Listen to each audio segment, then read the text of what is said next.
નમસ્કાર વિદ્યાર્થી મિત્રો, હું ડિપેન સર આપ સર્વ વિદ્યાર્થી મિત્રોનું હાર્દિક સ્વાગત કરું છું આપની પોતાની YouTube channel Vedant coaching classes પર. તમે જોઈ રહ્યા છો વિજય પથ ટોપર બનવાનો પથ. આ સિરીઝમાં આજના વિડીયોમાં આપણે જોવાના છીએ ધોરણ 9ના વિજ્ઞાન વિષયના તમારી જે વાર્ષિક પરીક્ષા 2025 છે તેના માટે મોસ્ટ ઇમ્પોર્ટન્ટ એવા વિભાગ એ એટલે કે હેતુલક્ષી પ્રશ્ન જે છે તેના માટેના મોસ્ટ ઇમ્પોર્ટન્ટ જે પ્રશ્ન છે તેના પ્રશ્નોની આજના વિડીયોમાં આપણે પ્રેક્ટિસ કરવાના છીએ.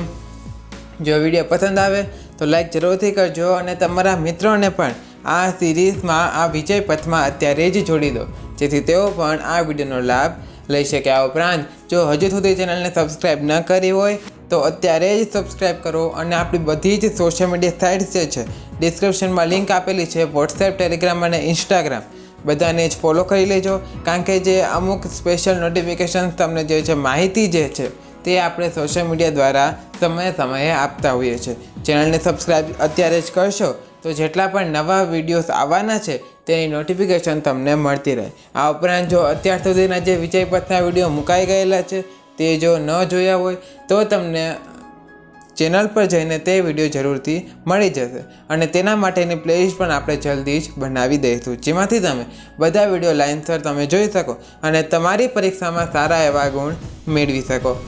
પહેલાં જ વિડીયો શરૂ કરતાં પહેલાં જ તમને જાણ કરી દઉં કે અહીં માત્ર વિડીયોમાં બતાવેલા પ્રશ્ન નહીં પણ બધા પ્રશ્નો તમારે કરવા. આ પ્રશ્ન IMP છે એટલે કે આના પર ખાસ ફોકસ કરવાનો છે. એનો અર્થ એવો જરા પણ નથી કે તમે માત્ર આ પ્રશ્ન જ વાંચો.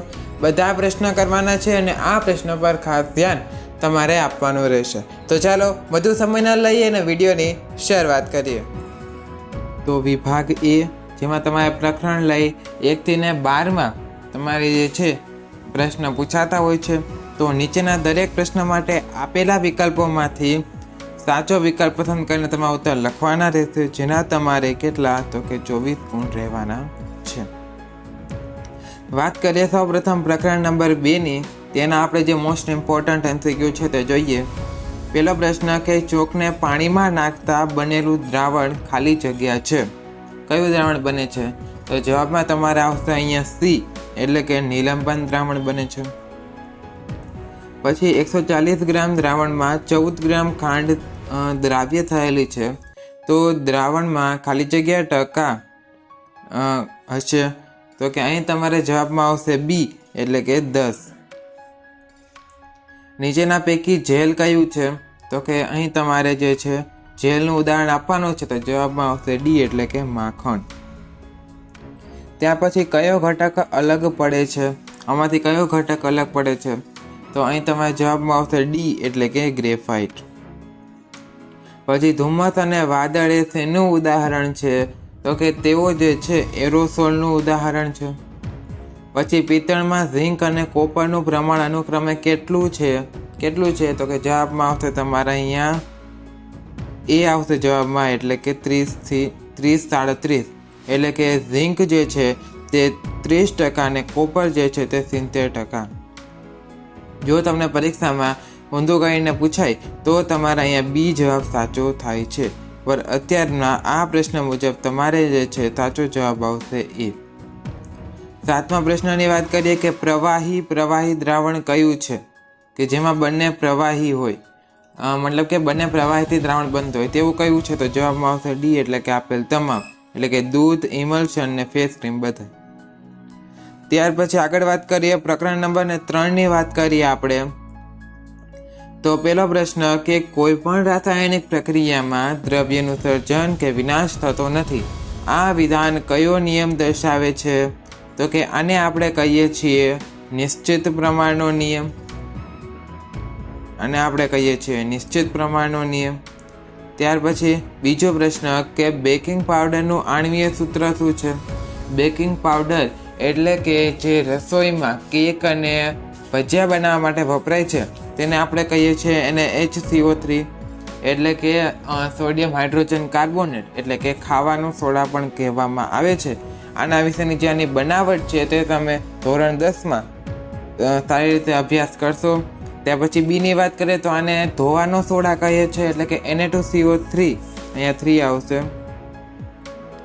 Na2CO3 તે તમારે ધોવાનો સોડા એટલે ધોવાનો સોડા હોય છે તે સ્વરૂપે વપરાય છે. આ બધાની જે બનાવટ છે તેના વિશે તમારા ધોરણ 10માં અભ્યાસ કરવાનો આવશે બીજા પ્રકરણ.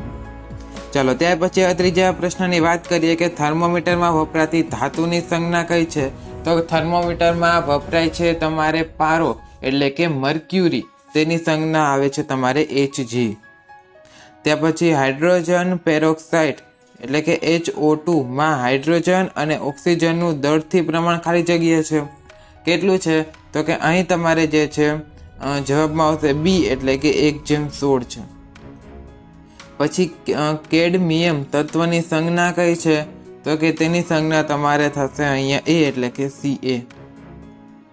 પછી K2Cr2 07 ની પરમાણ્વીયતા, અહીં તમારે જવાબમાં આવશે B એટલે કે 11. ત્યાર પછી આગળ વાત કરીએ પ્રકરણ નંબર 11ની. તો કે પેલું છે REP નું પૂરું નામ શું છે? REP તો તેનું પૂરું નામ તમારે અહીંયા થશે, જવાબમાં આવશે A એટલે કે રફ એન્ડોપ્લેસ્મિક રેટિક્યુલમ. ત્યાર પછી બીજો પ્રશ્ન, કઈ અંગિકા કોષનું શક્તિઘર છે? તો કે કણાભ સૂત્ર જે છે તેને કોષના શક્તિઘર તરીકે ઓળખવામાં આવે છે. ત્રીજો પ્રશ્ન કે કોષની શક્તિગ્રાહી પ્રક્રિયામાં કોષીય ચલણ તરીકે કોનો ઉપયોગ થાય છે? તો કે અહીં તમારે જવાબમાં આવશે D એટલે કે ATP નો ઉપયોગ થાય છે. ત્યાર પછી ચોથો પ્રશ્ન કે રંગસૂત્રો ક્યાં આવેલા હોય છે? તો કે રંગસૂત્રો જે છે તમારે ક્યાં હોય? કોષ કેન્દ્રમાં હોય. પાંચમો પ્રશ્ન કે કોષમાં કઈ અંગિકા અંતઃ આવરણ ઊંડા અંતઃ પ્રવર્ધ ધરાવે છે? અહીં તમારે જવાબમાં આવશે A એટલે કે કણાભ સૂત્ર. છઠ્ઠો પ્રશ્ન કે કોષની એક પ્રકારની કચરા નિકાલ પ્રણાલી કઈ છે? તો કે અહીં જવાબમાં આવશે D એટલે કે લાઇસોઝોમ. સાતમો પ્રશ્ન કે કોષમાં દ્રવ્યોના વહન માટે આંતરિક માર્ગ તરીકે કોણ કાર્ય કરે છે? તો કે તેના માટે કાર્ય કરે છે, જવાબમાં આવશે B એટલે કે અંતઃકોષ રસજાળ. ચાલો હવે વાત કરીએ આપણે પ્રકરણ નંબર 6ની.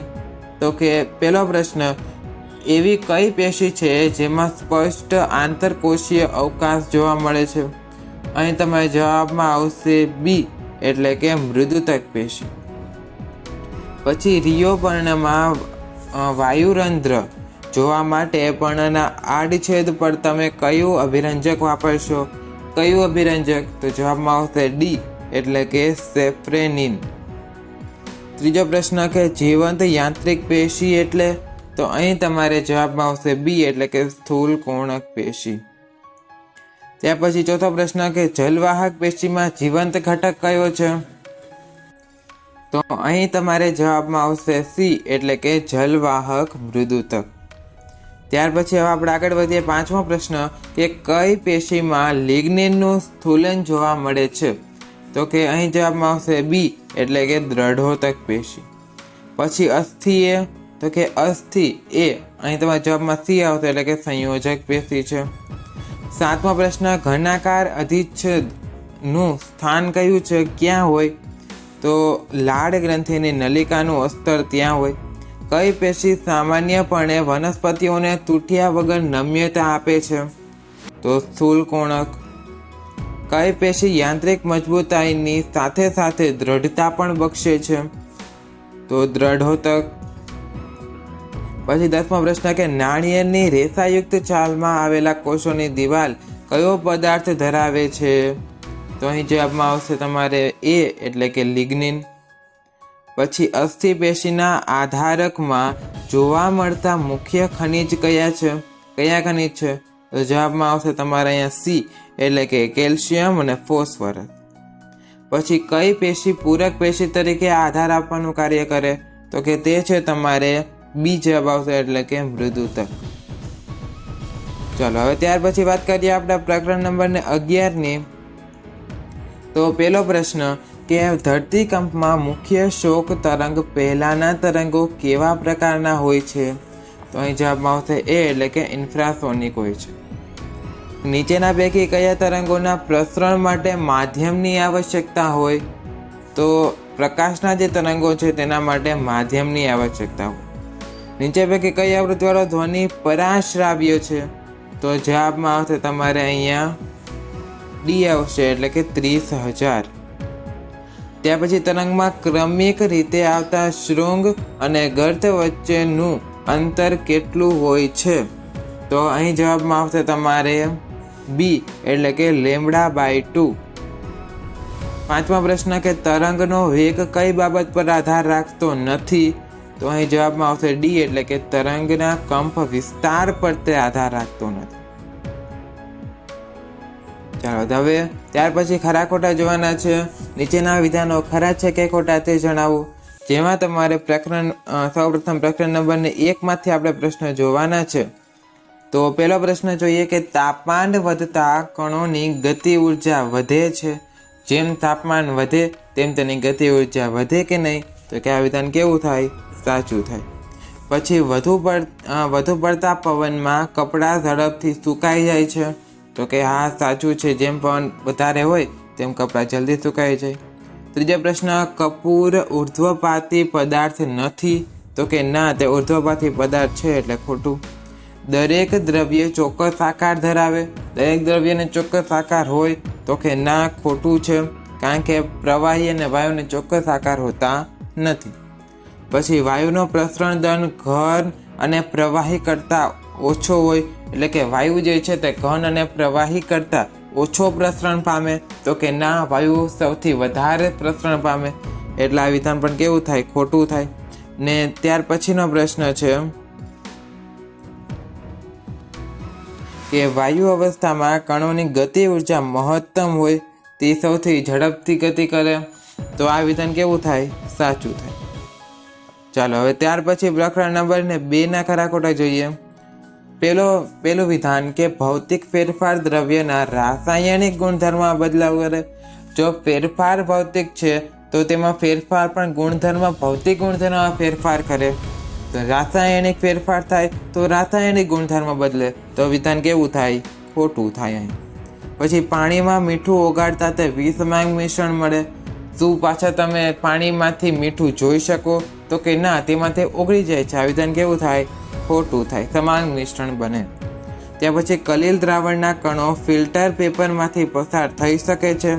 તો કે ના, પસાર થઈ શકતા નથી, એટલે ખોટું છે. પછી નિલંબિત કણોને નરી આંખે જોઈ શકાતા નથી? તો કે આ વિધાન કેવું છે? ખોટું છે, કારણ કે નિલંબિત કણોને નરી આંખે જોઈ શકાય છે.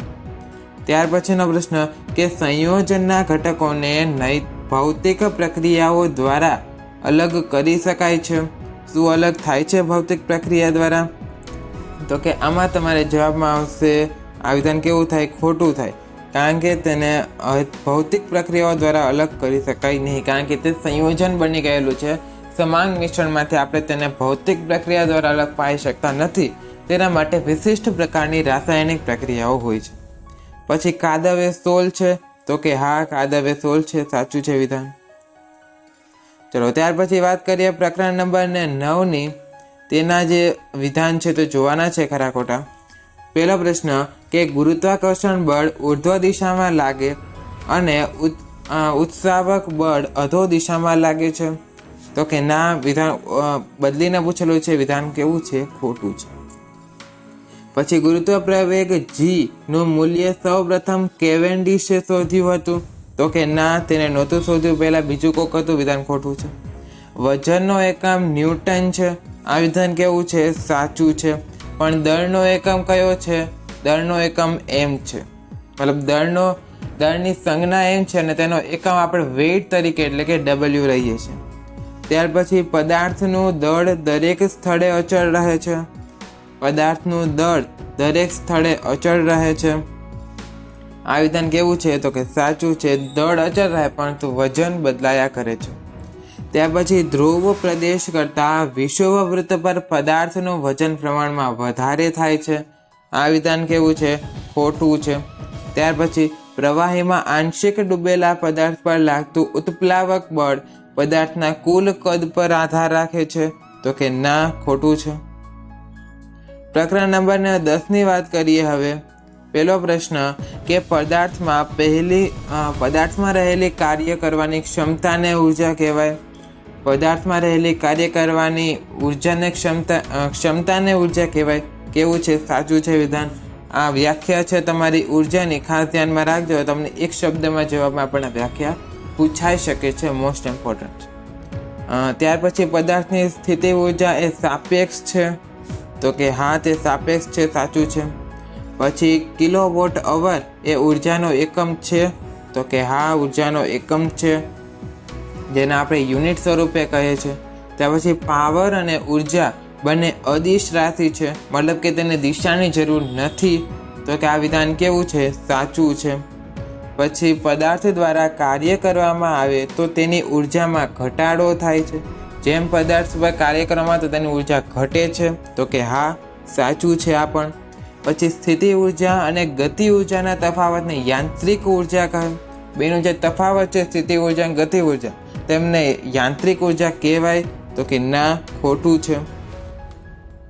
ચાલો હવે ખાલી જગ્યાની વાત કરીએ. ખાલી જગ્યા પૂરો. સૌપ્રથમ પ્રકરણ નંબર 2 માંથી પ્રશ્નો જોવાના છે. પહેલો પ્રશ્ન કે એમોનિયામાં નાઇટ્રોજન અને હાઇડ્રોજનનો દળથી ગુણોત્તર ખાલી જગ્યા છે. તો અહીં તમારે જવાબમાં આવશે 14:3, એટલે કે નાઇટ્રોજન 14%, નાઇટ્રોજનમાં 14 અને હાઇડ્રોજનના કેટલા? 3. ત્યાર પછી પાણીના અણુની ત્રિજ્યા આશરે ખાલી જગ્યા મીટર હોય છે. કેટલી? તો 10⁻⁹ મીટર. પછી રાસાયણિક સંયોગીકરણના નિયમો ખાલી જગ્યાએ આપ્યા હતા. કોણ હતો એ? તો કે તે હતા તમારે લેવોઇઝરે આપ્યા. પછી ઓરમ એ ખાલી જગ્યાનું લેટિન નામ છે, તો કે ગોલ્ડનું. પછી ઇથેનનું આણ્વીય સૂત્ર ઇથેન, તો અહીં તમારે આવશે C2H4. એક જ મિનિટ, C2H6 આવશે. આજે તમારા જે તત્વોના નામ છે તેના વિશે તમે વિગતવાર અભ્યાસ કરશો ધોરણ 10માં પ્રકરણ નંબર 4. તેમાં તમારા મિથેન, ઇથેન, પ્રબંધ તે બધા જ નામ આવવાના છે. અત્યારથી જ તૈયારીમાં રહેજો. ચાલો પ્રકરણ નંબર 7ની વાત કરીએ આપણે.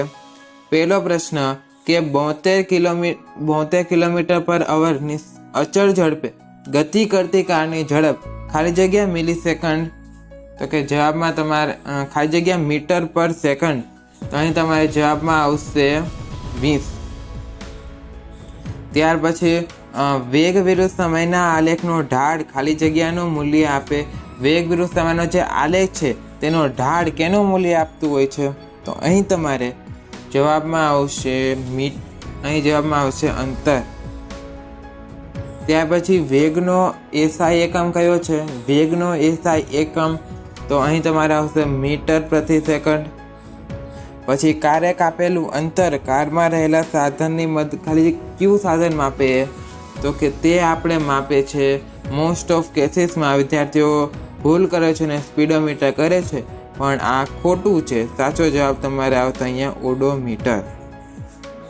ત્યાર પછી આગળ વધીએ આપણે કે છઠ્ઠો પ્રશ્ન કે એક ઇલેક્ટ્રોનિક ટ્રેન 120 કિલોમીટર પર અવર ના અચળ એટલે કે નિયમિત વેગથી ગતિ કરે છે. તેણે 1 મિનિટમાં ખાલી જગ્યા કિલોમીટર અંતર કાપ્યું હશે, તો કે 2 કિલોમીટર અંતર કાપ્યું હશે. કોઈ દોડવીર 400 મીટરના પરિઘવાળા વર્તુળાકાર પથ પર એક ચક્કર પૂર્ણ કરે ત્યારે તેણે ખાલી જગ્યા સ્થાનાંતર કર્યું હોય. એક ચક્કર પૂર્ણ કર્યું, જ્યાંથી શરૂ કર્યું પાછો ફરીને ત્યાં જ આવ્યો, મતલબ ફરી ત્યાં જ આવ્યા, તો તેને અંતર કાપ્યું, પણ સ્થાનાંતર તેનું કેટલું થયું? 0 થયું, કારણ કે તેને કંઈ અંતર કાપ્યું પણ જગ્યા તેની તે જ છે. જવાબમાં તમારે અહીંયા 0 આવશે. પછી અંતર વિરુદ્ધ સમયના આલેખનો ઢાળ કેનું મૂલ્ય આપે? અંતર વિરુદ્ધ સમયનો આલેખ છે, તો કે જવાબમાં આવશે વેગનું મૂલ્ય આપે. પછી નિયમિત ગતિ કરતા એક પદાર્થના x વિરુદ્ધ t ના આલેખમાં મળતી સુરેખાનો ઢાળ કેનું મૂલ્ય આપે? કેનું મૂલ્ય આપશે? તો કે ઝડપનું મૂલ્ય આપશે. ત્યાર પછી નિયમિત વર્તુળમય ગતિ કરતા પદાર્થ માટે ખાલી જગ્યા અચળ એટલે કે નિયમિત રહેશે, તો કે તેની જે ઝડપ છે તે તેના માટે શું રહેશે? અચળ રહેશે અથવા તો નિયમિત રહેશે. પ્રકરણ નંબર 8 જોઈએ આપણે. પહેલો પ્રશ્ન કે કોઈ વસ્તુને પ્રવેગિત ગતિ કરાવવા માટે ખાલી જગ્યા બળ જરૂરી હોય. કેવું બળ? તો કે અસંતુલિત બળ. પછી 10⁷ ડાઇન બરાબર ખાલી જગ્યા ન્યૂટન થાય, તો કે 100 ન્યૂટન થાય. પછી પદાર્થનો વેગ 3 ગણો કરવામાં આવે તો તેનું વેગ ખાલી જગ્યા ગણું થાય, 3 ગણું થાય. પછી બળના આઘાતનો એકમ કયો છે? તો કે ન્યૂટન ઇન્ટુ સેકન્ડ છે, ન્યૂટન ઇન્ટુ સેકન્ડ. ત્યાર પછી ખાલી જગ્યાનું ઝડત્વ સૌથી વધુ હશે, તો કે ટ્રકનું. પછી ન્યૂટનનો ગતિનો ખાલી જગ્યા નિયમ બળનું મૂલ્ય આપે. કયો નિયમ? તો કે પહેલો નિયમ. ત્યાર પછી વાત કરીએ પ્રકરણ નંબર 11ની. પહેલો પ્રશ્ન કે ધ્વનિના તરંગો ખાલી જગ્યા પ્રકારના છે. કેવા પ્રકારના હોય? તો જવાબમાં આવશે તમારે અહીંયા યાંત્રિક. પછી કંપન કરતી વસ્તુને એક કંપન પૂર્ણ કરવા માટે લાગતા સમયને તેનો શું કહેવાય? તો કે તેનો આવર્તકાળ કહેવાય. પછી ખાલી જગ્યા તરંગો શૃંગ અને ગર્ત દ્વારા આગળ વધે છે. ક્યાં તરંગો? તો કે તેને કહેવાય લંબગત તરંગ. પછી ખાલી જગ્યા આવૃત્તિવાળા તરંગ આપણે સાંભળી શકીએ. કેટલી આવૃત્તિવાળા? તો જવાબમાં આવશે તમારે અહીંયા 150 હર્ટ્ઝ. પછી પડઘો સંભળાય તે માટે શ્રોતા અને અવરોધ વચ્ચેનું લઘુત્તમ અંતર ખાલી જગ્યા મીટર હોવું જોઈએ. કેટલું? તો કે જવાબમાં આવશે તમારે 17.2. ત્યાર પછી આપણે આગળ વધીએ કે 12મું વાત કરીએ પ્રકરણ નંબર 12ની. તો પહેલો પ્રશ્ન કે કઠોળ આપણને ખાલી જગ્યા પૂરું પાડે છે. તો કઠોળ જે છે તે આપણને પ્રોટીન પૂરું પાડે છે. પછી જમીનમાંથી વનસ્પતિઓને ખાલી જગ્યા આવશ્યક તત્વો મળે. કેટલા આવશ્યક તત્વો જમીનમાંથી મળે? તો કે 13. પછી વનસ્પતિની ખાલી જગ્યા જરૂરિયાત પાણી દ્વારા પૂરી થાય. તો જવાબમાં આવશે હાઇડ્રોજન. ઘઉં અને મગફળીને એક જ ખેતરમાં એક સાથે ઉગાડવાની રીત એટલે કઈ રીત? તો કે તેને મિશ્ર પાક પદ્ધતિ કહી. પછી મિશ્ર મત્સ્ય સંવર્ધનમાં ખાલી જગ્યા માછલી તળાવના મધ્ય વિસ્તારમાંથી પોતાનો ખોરાક લે. કઈ માછલી? તો કે તે હતી રોહુ. પછી ખેતી કરેલા ખેતરમાં ઉગતી અનાવશ્યક વનસ્પતિઓને ખાલી જગ્યા કહેવાય. તો કે તેને આપણે નીંદણ કહીએ છીએ. ત્યાર પછી ટૂંકમાં ઉત્તર લખો, એટલે કે એક શબ્દ કે વાક્યમાં ઉત્તર તમારે જે પૂછાય છે. તો સૌપ્રથમ અહીં જવાબ બોલતો જાવ તો તમારે ધ્યાનમાં રાખવાના છે. પ્રકરણ નંબર 1ની વાત કરીએ આપણે. પહેલો પ્રશ્ન કે પદાર્થનું તાપમાન માપવા માટે લેક્ટોમીટર વાપરશો કે થર્મોમીટર? તો થર્મોમીટર વપરાય. -20 ડિગ્રી સેલ્સિયસ તાપમાનનું કેલ્વિનમાં મૂલ્ય 273 કેલ્વિન થાય કે 253 કેલ્વિન થાય? 273 કેલ્વિન એટલે શું થાય? તો કે 0 ડિગ્રી સેલ્સિયસ થાય. ખાસ ધ્યાન રાખજો, 273 કેલ્વિન એટલે શું થાય? 0 ડિગ્રી સેલ્સિયસ થાય. શું કીધું? -20 ડિગ્રી સેલ્સિયસ. મતલબ 273માંથી માઇનસ કરવાના. તો હું જવાબમાં 73માંથી 20 કાઢો, કેટલા આવે? 53 આવે. તો શું આવશે જવાબમાં? 253 કેલ્વિન. પછી દ્રવ્યના કણોનું તાપમાન વધતા પ્રસરણ ઝડપી કે ઓછું થાય? તો કે ઝડપી થાય. પછી વાયુ વધુ દબનીય છે કે આંશિક દબનીય? તો કે વધુ દબનીય છે. પછી પ્રવાહી કયો ગુણધર્મ ધરાવે છે? સંકોચનનો કે અસંકોચનનો? તો કે તે અસંકોચનનો ગુણધર્મ ધરાવે. બરફનું ગલનબિંદુ 273 કેલ્વિન છે કે 373 કેલ્વિન? 273 કેલ્વિન એટલે 0 સેલ્સિયસ ને 373 કેલ્વિન એટલે 100 ડિગ્રી સેલ્સિયસ. તો શું આવે? તો કે 0 ડિગ્રી સેલ્સિયસ એટલે કે 273 કેલ્વિન. ત્યાર પછી પ્રકરણ નંબર 2ની વાત કરીએ. પહેલો પ્રશ્ન કે પાણીમાં 10% ઇથાઇલ આલ્કોહોલ છે.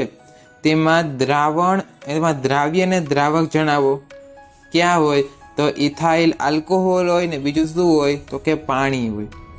બીજો પ્રશ્ન, વાદળમાં પરિક્ષેપિત કલા અને પરિક્ષેપણ માધ્યમ જણાવો.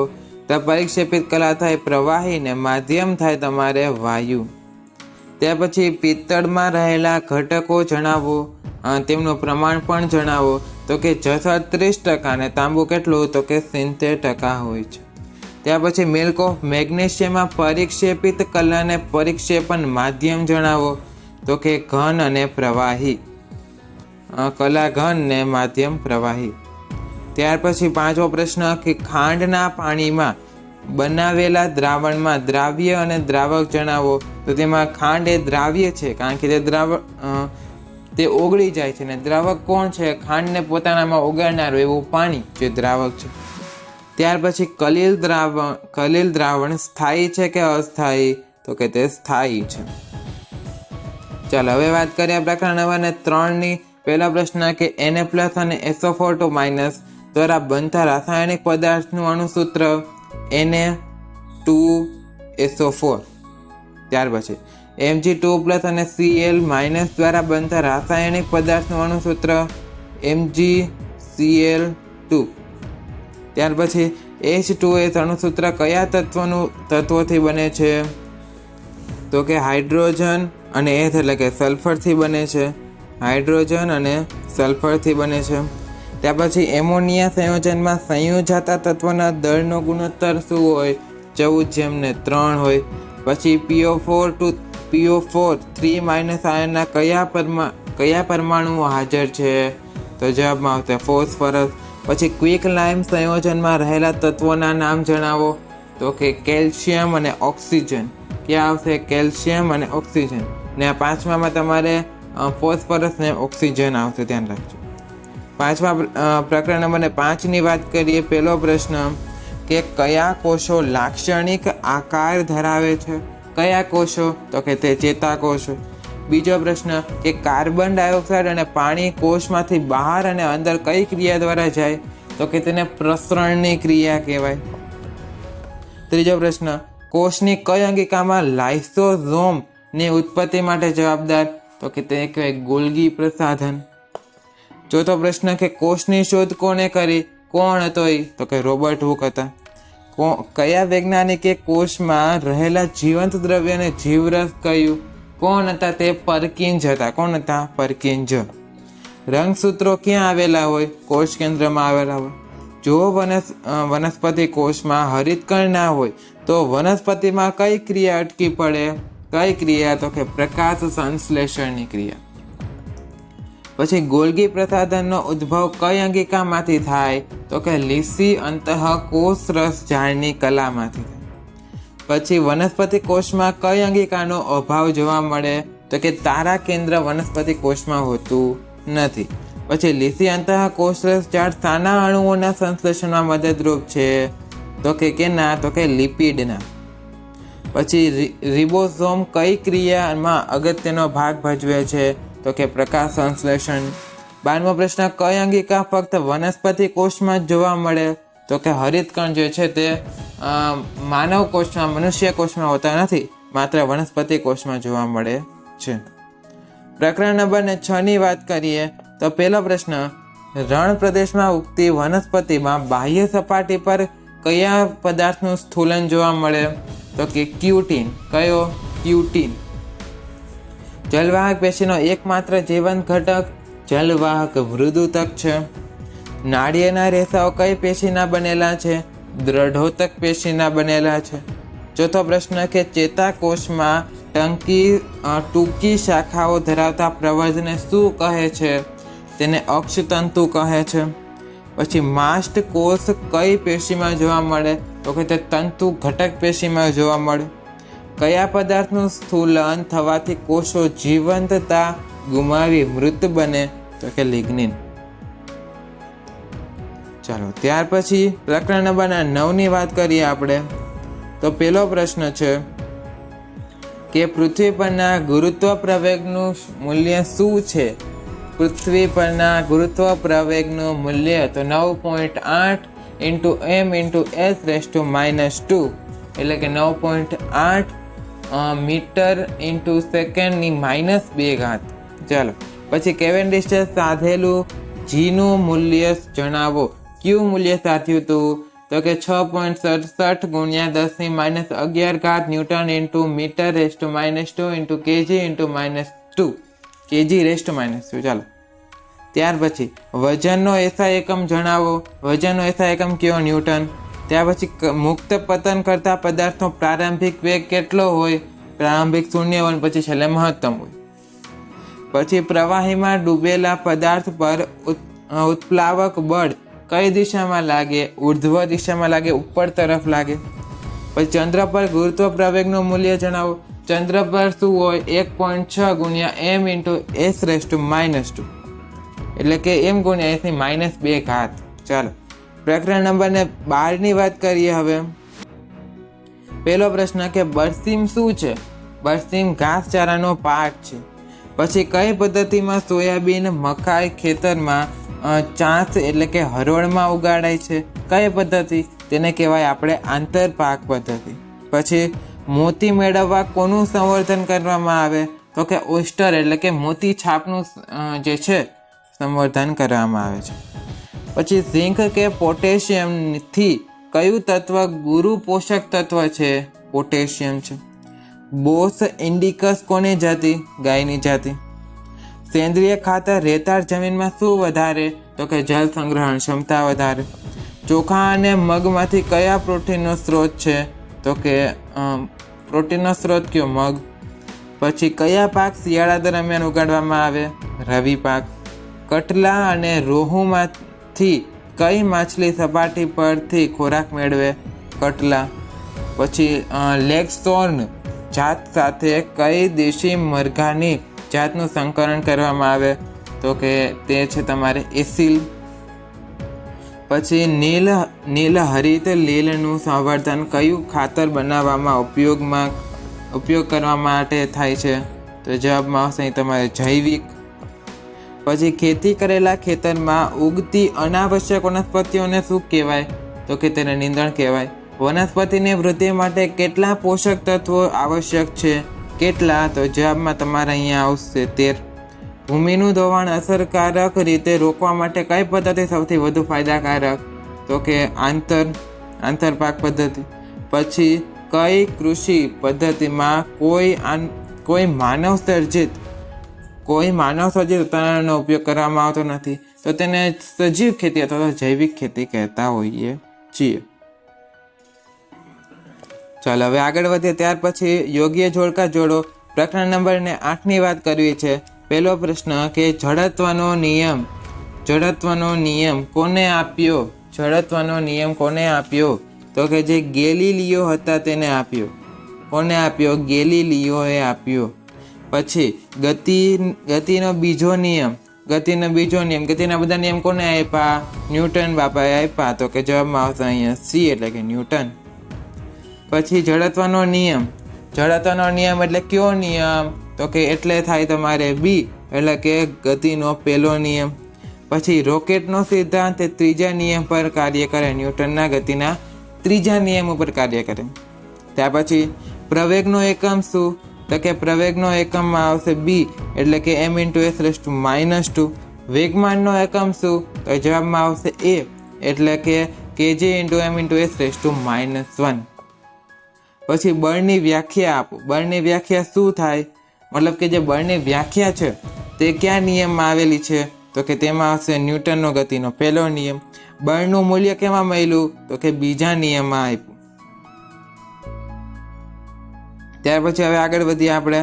5મું જોડકું છે કે બળના આઘાતનો એકમ શું? બળ પર જે આઘાત લાગે તેનો એકમ શું? તો જવાબમાં આવે સી એટલે કે kg×m×s⁻². પછી બળનો એકમ કયો? બળનો એકમ જવાબમાં આવશે એ એટલે કે kg×m×s⁻². ત્યાર પછી હવે આગળ વાત કરીએ આપણે.